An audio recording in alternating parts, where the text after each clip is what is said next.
stop planting. What are you talking about? The potatoes are starting to come up.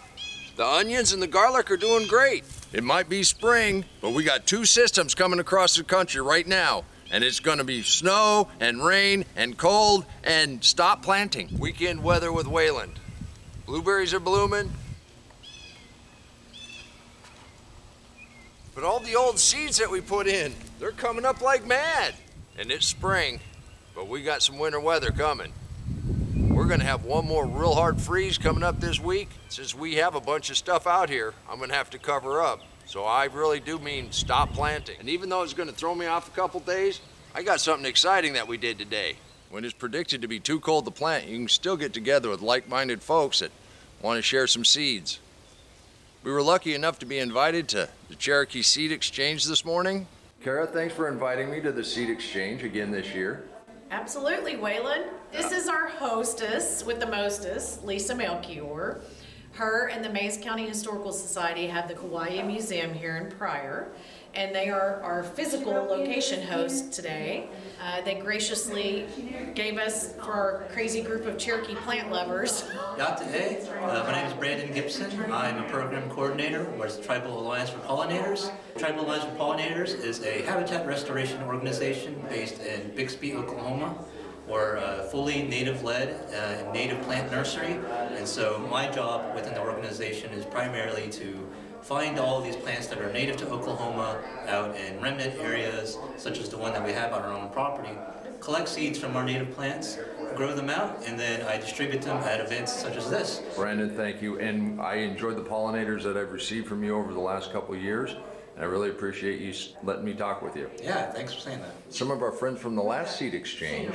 Hi, I'm Samantha Christie White. I'm the owner of S&C Farms in Welling.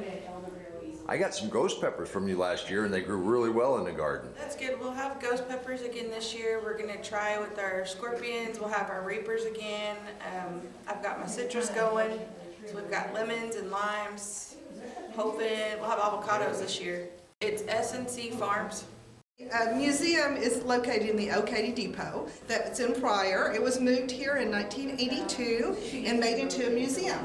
And then later on, they had beneficiaries that gave money to actually build this on this portion where we're at now is what we call our art gallery.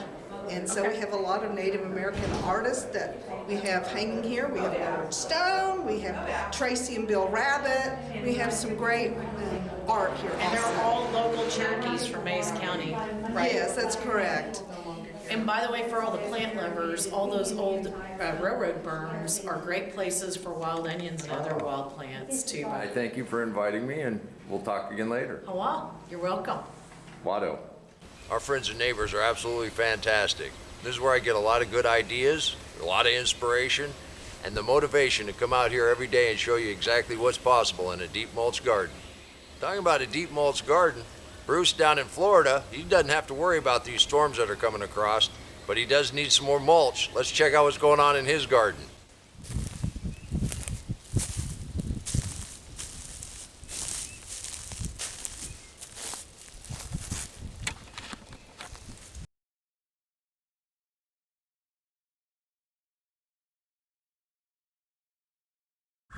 Bruce, that was wonderful, thank you.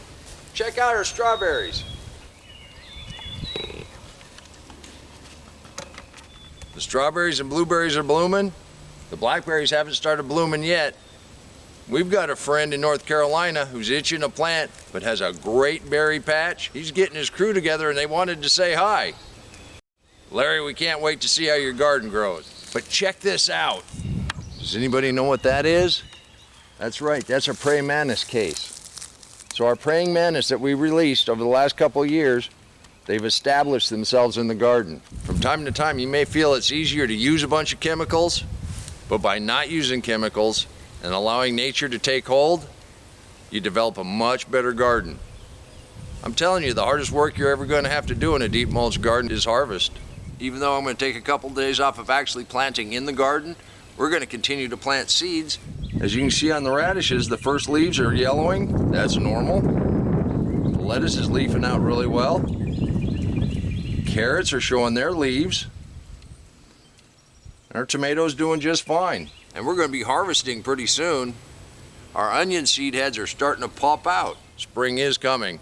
We're going to plant a whole bunch of cool things. I hope you join me for that. If you want to help inspire others, you can join our Loose Knit group. All you got to do is send a photo now and again. I guarantee you all other gardeners would love to see what you're doing in your garden. This is where we get ideas. This is where we get inspiration. And like I said, our neighbors are great. This is where I get the motivation to come out here every day and show you just exactly what's possible in a deep mulch garden. You can do this too. And until next time, remember, take care of yourself, take care of your family, and God bless you.